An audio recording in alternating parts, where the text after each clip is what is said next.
Delta Monday edition, and welcome to Issues. Now, on this segment, what we basically do, for those who are joining us for the very first time, is trying to x-ray the development of the society in our nation and even beyond. It's no longer news that the election, general election, presidential and National Assembly elections have been postponed, not indefinitely, but postponed by just a week interval. Now, a lot of preparations have been made before now. INEC had before now assured Nigerians that everything is under control. They are ready to give Nigeria free, fair and credible elections. Up to the last day, the chairman of INEC, that's Yakubu, Professor Yakubu, Nigerians that everything is set, they are ready to deliver. Sensitive materials have been set aside, sensitive materials have been distributed, and then of course it's expected that everything is under control. Only to be told, Nigerians traveled, those who traveled to their villages and whatever, just to make sure that they cast their vote and exercise their franchise, were disappointed around 2 a.m. when the news started filtering in that election would no longer hold on the day 16th of February due to some logistics reasons and some other reasons, which to some Nigerians were not tenable. Now again, the question is, what happens to these materials that have been produced? Apparently some of them will have dates. Are you going to take them back to the factory, to the industry where it's been manufactured and all that, and then configure them again? Would they be able to do that within 1 week? Now, something they were unable to do for the past 4 years, 1 week, will it be enough for them to do that? Then again, the inconveniences that Nigerians went through. Shops were locked, movements restricted, individual businesses were not allowed to operate because election was ongoing. People who had functions had to postpone their events to the upper Saturday, alas, it didn't hold. Now, the next Saturday, we are going to have an election. What becomes of them? Now, are there legal implications of this? For instance, somebody who has fixed his marriage last Saturday, and because of the election and being a patriotic Nigerian, decided to say, okay, let me postpone it, and shifted it to the upper week, that's 23rd of February. And now we are having a situation at hand. And if he decides to go ahead with the marriage, has he contravened the law? What becomes of them? The economic loss. What about the businessman out there, the businesswoman out there? The economic loss. The children that have been sent home for midterm break, now they have to stay at home for 1 week plus. What becomes of them? These are areas we need to look at this morning.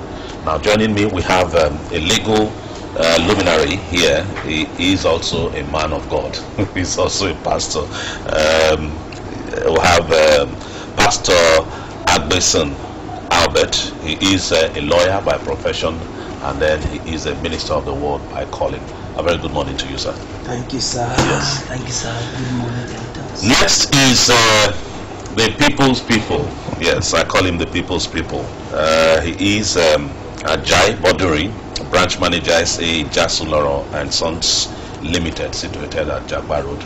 I'd like to say congratulations on your appointment as the People's Warden. Good morning. Thank you, CJ. Yes. Thank you very much. Right. Let's begin on this note. Are there legal implications? How did you receive the news, first of all, of this postponement of it? Were you expecting it? Did you see it coming? Well, if I say I was sad, I wasn't shocked, and of course I was not disappointed. We expect anything to happen in this moment. Anything. There's nothing. I won't be shocked if tomorrow they say we are postponed again. I won't be shocked. Nothing has been in place, so it wasn't shocking. But how did you were a businessman, you had to close your shop for the whole day, and when eventually the news was confirmed that election was not going to hold that day, one would have expected that the Inspector General of Police will come out to announce that people should please move about their business, early, so that they could just salvage some of the things. How did you receive that news? Once again, thanks. I was shocked. I was really shocked because I was like on my bed when my son broke the announcement, the news, sad news. I call it a sad news to me. As early as 5:30 in the morning, the unusual call, Daddy, the election has been postponed, though. I said, come off it. That is what I told her. I said, come off it. How will this election be postponed? Not knowing the fact that, like my legal man here said, that anything is expected of this government. But as a businessman, between you and I was really shocked that the election had to be postponed. I had to get up from my bed, go and put on the generator, because it was showing off via social media. I said, let me confirm. I put on my generator, because normally we don't have lights. I put on the generator and turned to channels. Why you tuned to DBS? Yes. I was expecting that you tuned to DBS. I have to be frank with myself. That morning, 5 o'clock or 5:30 in the morning, I was just assuming that DBS wouldn't have come on air because you don't run 24 hours. Okay. Yes, you do not run a 24 hours service. So I tuned to channel and we do on television. Okay. There I saw the sad news. I was really devastated. Let me be frank with you, I was devastated because ordinarily I am not a man that is used to sitting at home. I'm not a man that is used to sitting at home. I like going about my business. So it came as a rude shock of the highest order on Saturday. That's the truth there. Now, some persons may have rescheduled their events. This is coming to you, the bar. Rescheduled their event for the upper weekend, and now this has come up. If they decide to go ahead with it, the event, what becomes of them? Have they contravened the law, taking into consideration that they moved it the first time? And it must have also cost them some money, because the caterer you've contracted, you pay the person, the master of ceremony, you pay the DJ, the hall you have paid for, you have, you're going to pay more for this. Obviously, it will not be. They will do that contravene any law. There is no law that says you must stay at home on election day. It is just issue of convenience, an issue of safety. It is just issue of convenience. So the best they can do is, if they have the means, let them take up the state, take the country to court, and let the court give you damages. But it will not be wise on election day for you to open your stores. Security people will mess you up. Politicians will take advantage of it, carry ballot papers and run into your shop or whatever. So it's a lose-lose for the Nigerian worker. It's a lose-lose for the economy. It's a lose-lose everywhere. And that's why I would say this was the change many of us expected when it was screaming change.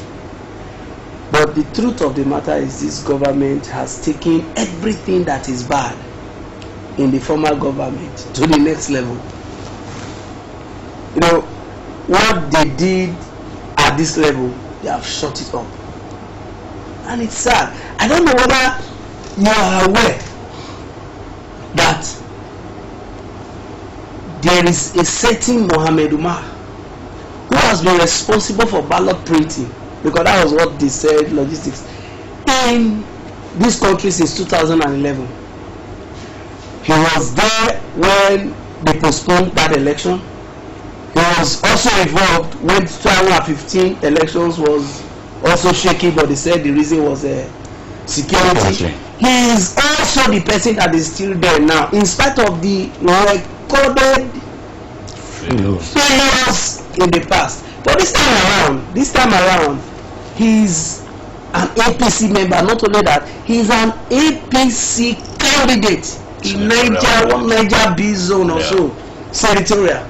You know? So he is a lot of conjectures. There are facts you cannot deny, but there are also conjectures that we have also seen. So it's a matter of taking everything negative in the past that we have complained about the other party. They're taking it to the next level. You know, issue of free, fair, and credible election on the part of INEC. With this development, the Nigerians, will it be correct to say that we are likely to have free, fair, and credible election? We can have a credible election. I doubt if we can still be talking of free and fair. Fair has to be, it's fair to everybody. Now, you know that there are candidates in this election that will not be able to buy airtime in any of the mainstream medias. But they have managed to try their best to do their publicity. Now, they've also managed to empower the few agents to go to the field. Now, you are not telling them to repeat the same exercise again next week. How do you talk of fair? How do you talk of free?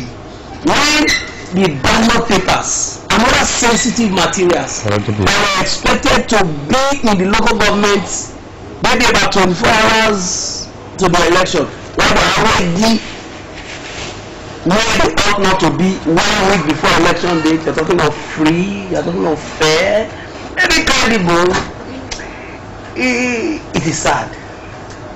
It is sad. It is sad. Let me come to Broderick. The issue of postponement, it has also affected the children's resumption in school by 1 week. What are the implications of this? Children sitting at home for 1 week and all that. It pertains a lot. As I speak to you, this morning I woke up and I was telling my boss, I don't want to go to school. I'd forgotten that they gave them this midterm break already. It was my wife and I said, have you forgotten that they are midterm break? I said, I thought it was going to revert back. We were going to go back to school. Then the midterm will be shifted to maybe Friday, Monday last week. He said, no, they are already been giving that midterm and it's not a hold. Anyway, this children will be staying at home for the entirety of this week. And even up to the upper week again. Because you know, the election was shifted by 1 week, another 1 week. The way they did it, they were supposed to resume school for tomorrow, normally. Yeah. Then they will get another meeting. But as I speak to you now, it is going to run for a whole week into Tuesday next week. Yeah. Then we will have another meeting again for the governorship election. It doesn't tell well. Let me be frank with you. For those of you that are parents, it costs you more to keep your children at home. Let me be frank with you. When they're supposed to be in school. For the younger ones, when they are grown up, much more easy for you to manage. I have to call my boy back from school in Nigeria. I have to bring him back on Friday because I really want him to be there. I brought him back on Friday. He went back yesterday again. I spent money for him to go back to school yesterday. By Friday again, I need to return him back. That is spending money. It's dipping into my pockets. But it's not even there for us. It doesn't tell well. It's unfortunate, just like Barrister rightly said here. I don't know what we have as a government in Nigeria. These people are just there for personal aggrandizement. They are just there for themselves. They do what they think of us, average Nigerians. But you know, at the time, I was someone speaking with a medical practitioner yesterday, somewhere in Jado. I said, the only way we can get it right so that crooks or people that are there for their personal gains will not get into government is when we sit down and say, look, this amount of money these people are getting is too much. Let me take a typical example. If an army senator goes home with about 45 or 36 million naira every month, while we are now talking about 30,000 naira for minimum wage, the average worker. What is wrong with giving the average senator for every sitting allowance? They will not pay them anything except sitting allowance. Okay, let us be fair, give them 2 million naira for every sitting. Then you multiply 2 million by 180, they're supposed to sit for 180 days in the year. Multiply 2 million by 180, just give them that. No accommodation, no cars, no rental allowance. Now you take 2 million for every sitting. Multiply that by 180 days. Do you want that in 10 years, CJ? 10 years or throughout my service. Throughout your service, you won't have that. So if we get back to that, we'll say we'll start getting it right. But who are those to make the law? Is it not the same people? That is unfortunate thing. Would they be willing to make it? They will. So what is the way forward? The way forward is most times we tend to turn to God. That's the truth there. We tend to turn to God. We now say we need God's intervention. Yeah. But in intervening, God needs to use a man. He needs to use a man. Look at the typical example of Nebuchadnezzar. He was a vicious ruler. But by the time God took him out of the throne and made him look like a common animal, he came back and became a better person and transformed the system. So I want to believe that one day, You have a dream.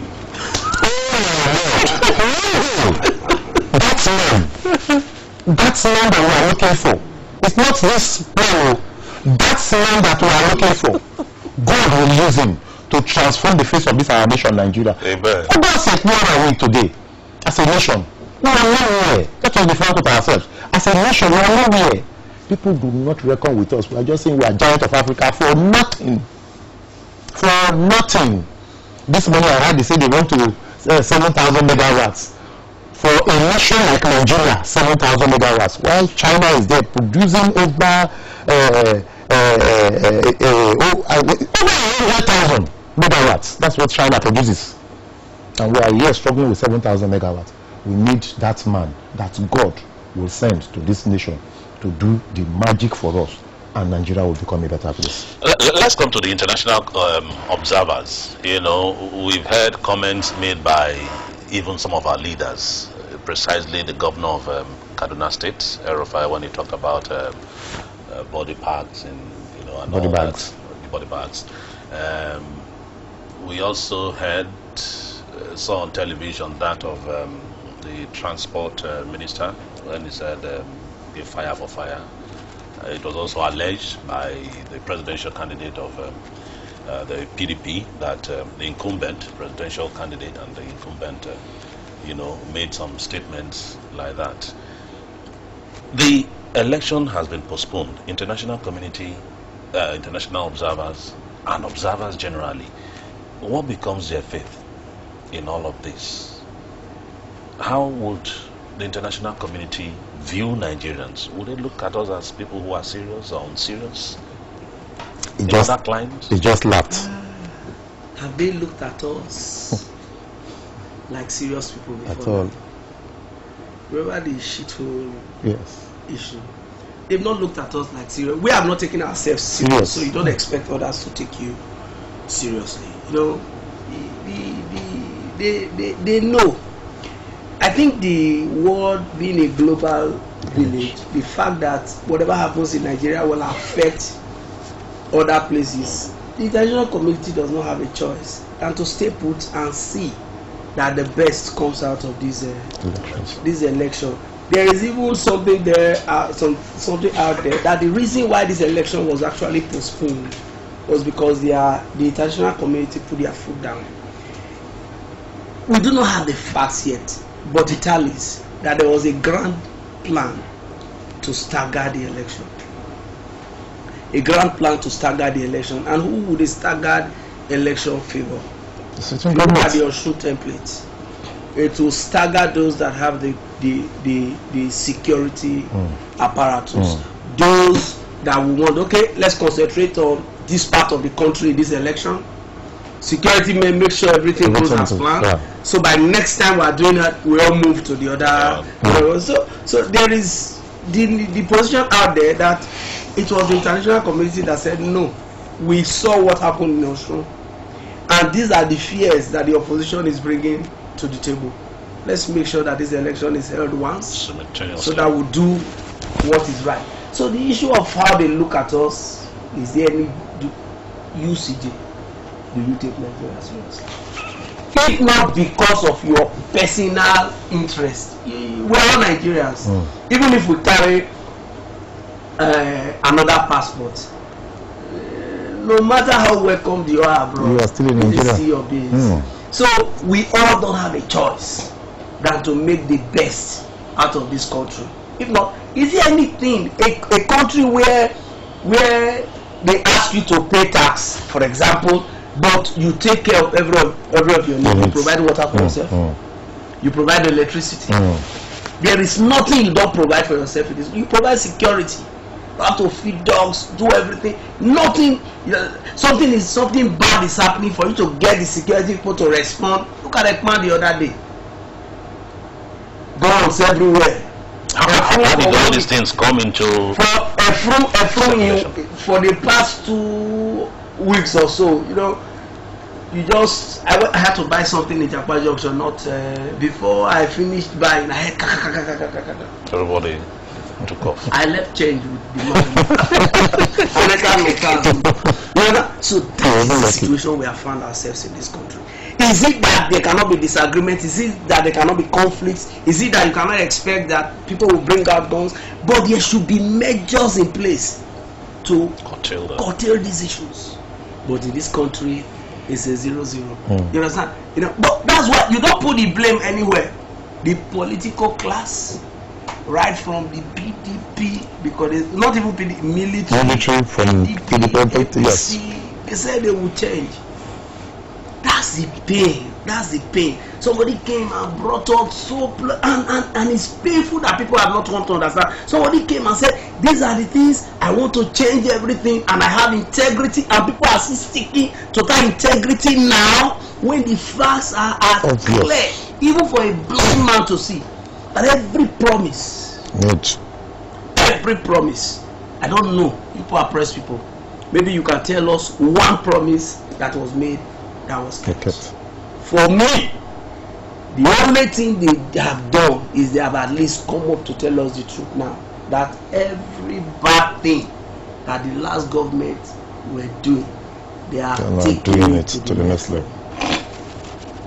They are taking it to the next level. Somebody who was just a businessman, who knows a businessman, producing ballot papers. Now they say, okay, you businessman, you are producing ballot papers. Okay, come and be our candidate, so that you have an interest in the election, so that we can be sure that we will deliver. Next level. Boko Haram, it was in the northeast. Now, northwest, north central. Next level. Corruption. Next level. A lot of people say who are in prison. That was not. Is there a new look? They said the what's this man Babashe? Yes, they took him to court on Monday. On Wednesday was arraigned. So on Tuesday he was granted bail. That same Wednesday he met his bail conditions, and on Thursday was on the campaign trail. Next level. It's sad. Can I just butt in a little bit on this issue of what they think about us? You know, the moment you ask that question, what was his first reaction? He laughed. And then that is the way they laugh at us. I'm telling you the truth, that is the way they laugh at us. Fantastically. Yes, fantastically correct. You know what these guys do? They don't have one of these.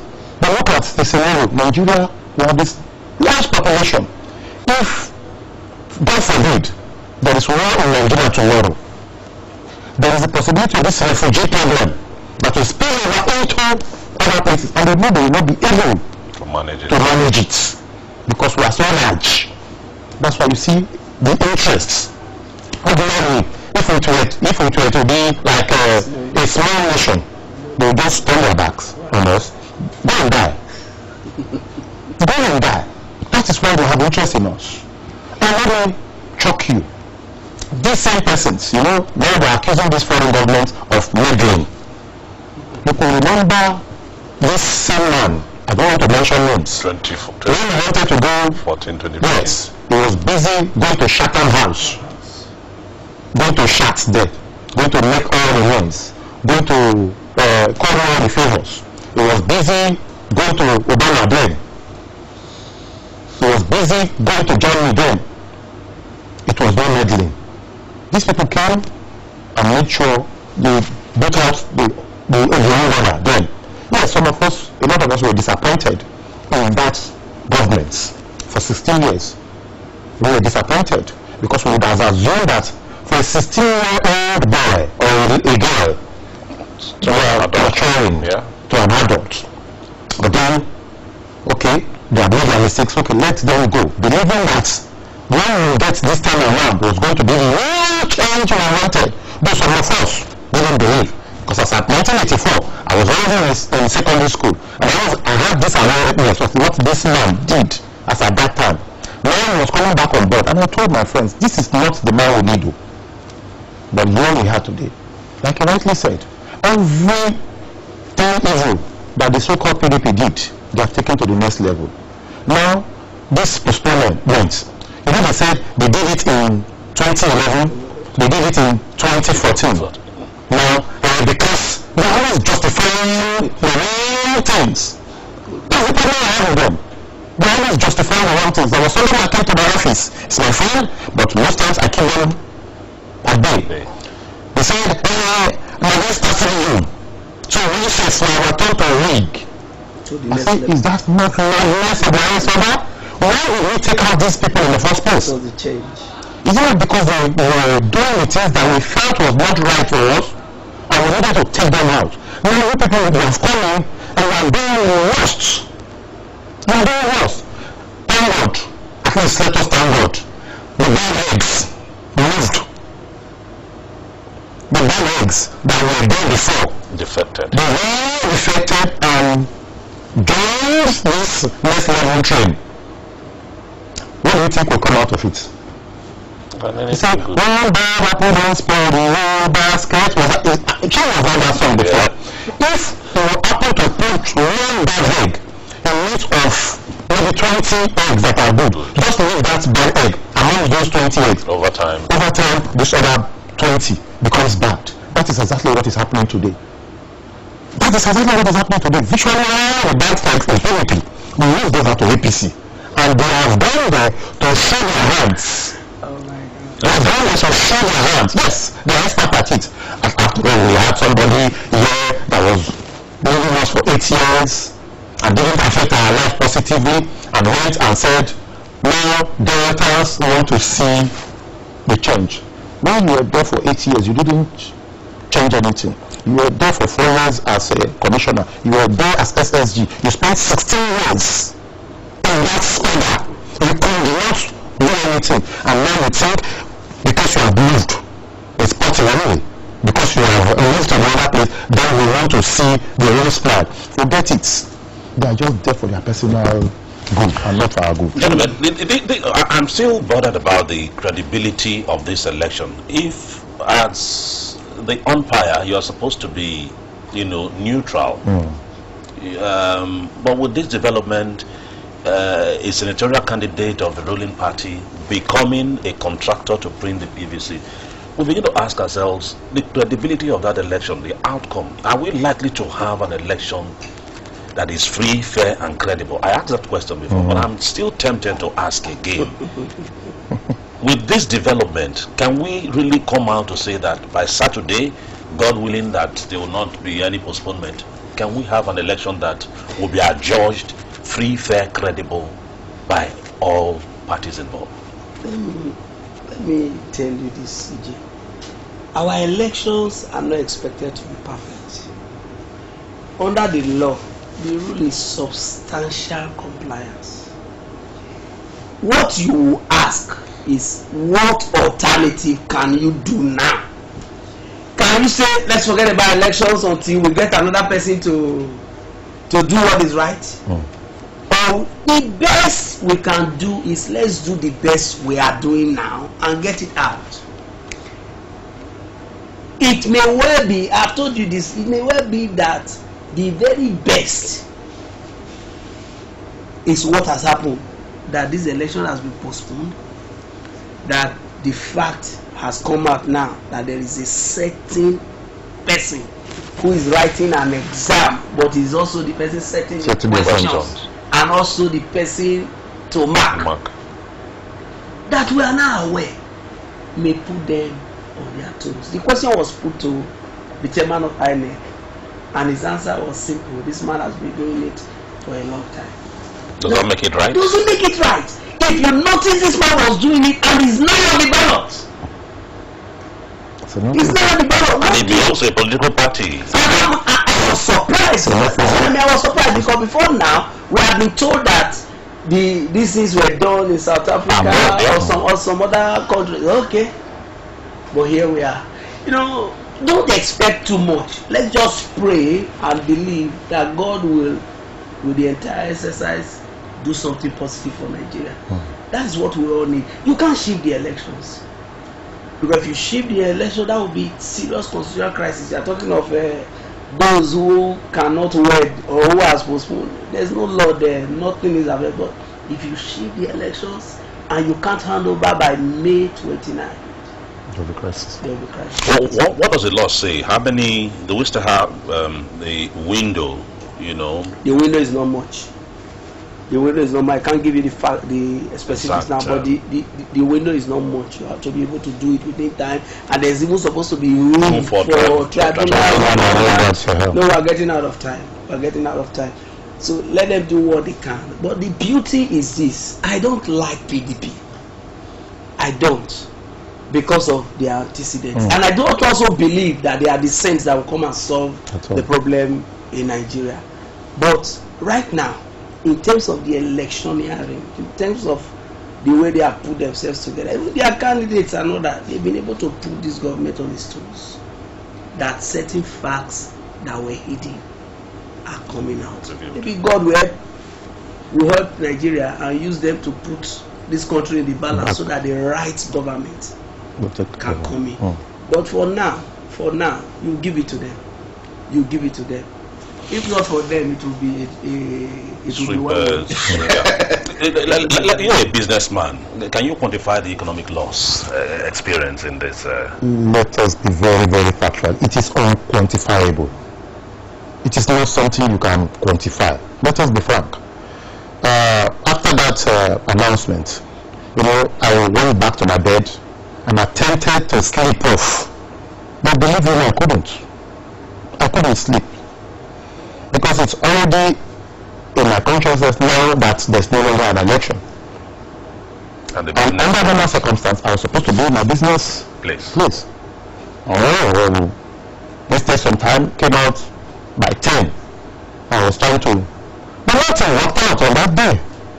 Let's be frank, nothing worked out. One would have expected that when the news eventually was confirmed that the election was postponed, one would have expected that the IG or the spokesman of the force should have come out to also notify Nigerians that please, we're sorry about this, because a night preceding the election day, the 16th, that's on the 15th, the IG came out to say that everything was ready, and there's restriction of movement. So one would have expected that he should have also come out to let the public know, so that people can also salvage the little hours that are there, especially the businessmen and CJ, why are you talking like this? You're talking as if you are not a Nigerian.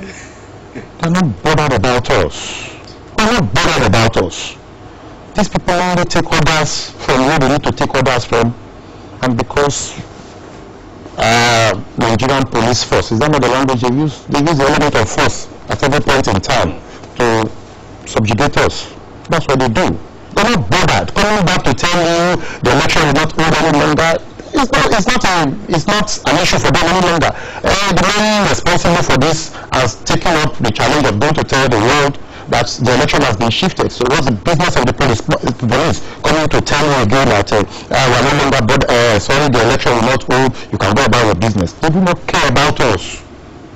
That's the truth, that they do not care about us, but they care for themselves alone. This issue of businessmen being politician, being on the ballot, is not enough for you to even say this election should not hold. But between you and me, there's one thing I want to let you know today. What happened on Saturday was a victory for peace over war. Nigerians, let us not be deterred. I'm telling you the truth. He has an alliance between being credible, fair, and free. Let us still go out on Saturday. Let us still shift our weddings. We will not die. Let us shift our weddings if they need be. Let us still close our jobs because that is what they want. In other times, they don't close their business to do elections. We go there and touch a particular portal and we go. The day the electoral law was rejected, that is the day the reign of the Lions Order started. But Nigerians are wiser now. And I'm telling you the truth. The way people are talking about this election, you know Nigerians are wiser. Just that there are a lot of foolish people, there are some foolish people who still go about carrying guns and killing people. But Nigerians are wiser. Let us still go out on Saturday and vote for our conscience. The INEC man was asked if the law says that was it 48 hours or before campaign should stop. Yeah. Now the election has been postponed by 1 week, and he was not too no room for that. No room for that, and giving excuses and all that. And you as a legal man, how do you interpret that? No, the truth of the matter is the elections, the law is that 48 hours to elections, that's the rule, the law, 48 hours to elections, you close campaign. Yeah. So if anybody is still campaigning now, he has not flouted any law. But I think the INEC man has come to know that the buck stops at his tail. He knows that when things go bad, everybody will reject him like he has been rejected now. Even if everything was orchestrated by some persons to make sure things happens this way. So basically the idea is to discourage the advantage some other persons will have over some. It's not easy to campaign. It's not easy. You will discover that in this election, and that has been progressive. We have candidates that are not the ordinary Nigerian politicians. People that have been clamoring, the private individuals, those who have been able to make life for themselves outside of politics are beginning to come into the fray. So now that they are coming, they need to be encouraged. And the idea of throwing open the campaigns again will further overstretch them. Would that not in any way help to guard against the voter apathy? No, I think the rest is for you guys to do. It's not. That's why the media is there. Encourage people to go back. It's a great look at it. It's not everybody. There are some people that will not go back because I would have somebody staying in Kano, for example, will spend that much to get to somewhere like Owerri. Only to or Delta. Then now is now asked to say, many of them are staying for the 1 week. Many of them are staying for the 1 week. Yeah. They are personal expense. Then, of course, those in the government, the government, I understand they now, like in local government, clock and all that. The government will have to subpedal their clocking because many people will not return to work. Then those that will try to return may eventually come back and they may eventually say, okay, I'm no longer voting. That's why I tell people it's sad. I am not from Delta State, but I vote here. So there's no need to run anywhere. If you keep running, look at it now. We have done the running. Where is it leading us to? Nigeria is our country. We must do our best to salvage it. We must do our wherever you are in this country, take it as your own and do your little quota to make sure that the place is comfortable. Let's look at the safety of the sensitive materials. We're told that it's been withdrawn and all that. But with all these development stories we hear around, how safe are these sensitive materials? CJ, let us believe that these materials are safe. They are still safe. They are still safe. Let us believe that. Because from what I heard, like I had the Oracle of Akwa Ibom speaking yesterday in Guinea, he was saying that fortunately he had not deployed most of this material. So immediately he had that announcement, he had to return them back to the CBN. And that a lot of work are doing the same thing too. They are returning them back to CBN so that they can deploy them back. So let us believe ordinarily that they are safe, because I do not have 8 eyes to be seeing what is happening in other states. But let us believe that they are very safe. But to butt into what he said earlier, let Nigerians use this opportunity. INEC has moved from the analog that it used to be to the digital INEC now. For those people that are used to traveling from here, like I said, I am from Osun State. I could have as well go to Osun State to get my voter's card, but I chose to have it here because this is where I am resided. Me, I'm from Ogwashi. I would have gone there to go and let Nigerians use this opportunity. You have this opportunity to transfer PVC to where you are residing. After this election, let all Nigerians, wherever you are residing, vote there. This idea of traveling from Wari to Kafashan, from Kafashan to Gabon, from Gabon to Kaduna, I don't think it's good enough for us. In America, I'm not sure people move from one place to the other to cast their vote. Wherever you are, please, Nigerians, transfer your voter's card to where you are residing to stop this issue of traveling. Because if I travel from Kaduna to Wari to vote, that means I need to go back to Kaduna, then come back again to Wari. It doesn't tell all of us. Let us vote wherever we are residing. There's this Yoruba saying, I don't know how to put it, that your first place of interest in life is where you make your money from. It's where you make your money from. Where you make your money from. I built a house in Wari. I've not built in my hometown because this is where I live. I've been here for over 50 years. So while rushing back to vote in Osun, when Wari is the place that makes me, let us learn to register wherever we are residing. I think it will help us. This traveling thing will not be there any longer. Yeah, very quickly, if we don't pray for it, come Saturday and we'll still hear fellow Nigerians, or how do they say it now, that it's been postponed again due to, this time may not be logistics, may not be reasons adduced, maybe another reason and all that, maybe insecurity or whatever, which we don't pray for. Are there still options open for Nigerians to have a free, fair and credible election as we go around?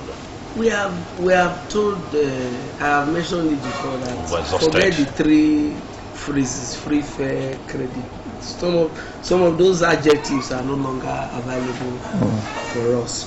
The idea is we pray that it doesn't happen like that. Yes. We pray they don't call us and tell us, but if they do, we will still try and do what we can, because the option will be war. The option will be insecurity. If you cannot afford. The option will be chaos. Can you choose war, chaos, insecurity? One or 2 delays. The losses, Gagatwa, terrible. But this is the country that we have found ourselves. The idea is, we want to appeal. That's why we must look at it. This government has shown that they don't have capacity. The government has shown that they are not effective. Is it that the other party is 100%? No, but they are the options we have now. Nigerians have been forced to choose between 2 evils. Let's go for the lesser evil. Let's go for the lesser evil. Deltas, wherever you are, vote out a government that cannot keep its promises. A government, PDP never promised you any change in the first place. These are the people that promise change, and now they have shown that they don't have the capacity to do what they have promised. So for now, let's vote them out. If the next government comes, we'll take a position again. If they need to be voted out, let's vote them out. We cannot keep the same system running. You can't expect to do things the same way And expect so that we cannot be called mad people. Yes. In 10 seconds, what will be your message to Deltans? Deltans and Nigerians, my message to you is that go out on the 23rd of February, cast your votes for a government that will turn your life around for good. When I mean turn your life around, not turn your life around for rubbish, turn your life around for good. Go and vote in a government that will care for the average Nigerian. But please, go out on the 23rd and cast your vote. How do you know that is my friend. Okay. Well, we'll leave that for let the press, let the media also help to. But unfortunately, the media will have been made effort to bring these people to come and talk, tell them what they have for us. And you look at the business of this, they don't come. They don't come. They don't have anything. They don't have anything. It's not easy to market shit. Even though it's a very lucrative business. All right, gentlemen, I want to say thank you to Agbeson Albert. He's a legal practitioner and he's also a preacher of the word. He's a pastor precisely with the Redeemed Christian Church of God. So thank you very much, sir, for coming. Thank you, sir. Baduri Ajay is the branch manager at Jasu Laurent and Sons Limited. He's also the People's Warden promoted. Yes. Thank you. A very good morning and thank you very much for coming. Thank you very much. All right, this is where we must take a bow on this segment. Issues next week will also hopefully bring you an update. We'll just look at the development in the election. It will come and it will take place. And that's our prayer. And I'm sure you're praying alongside.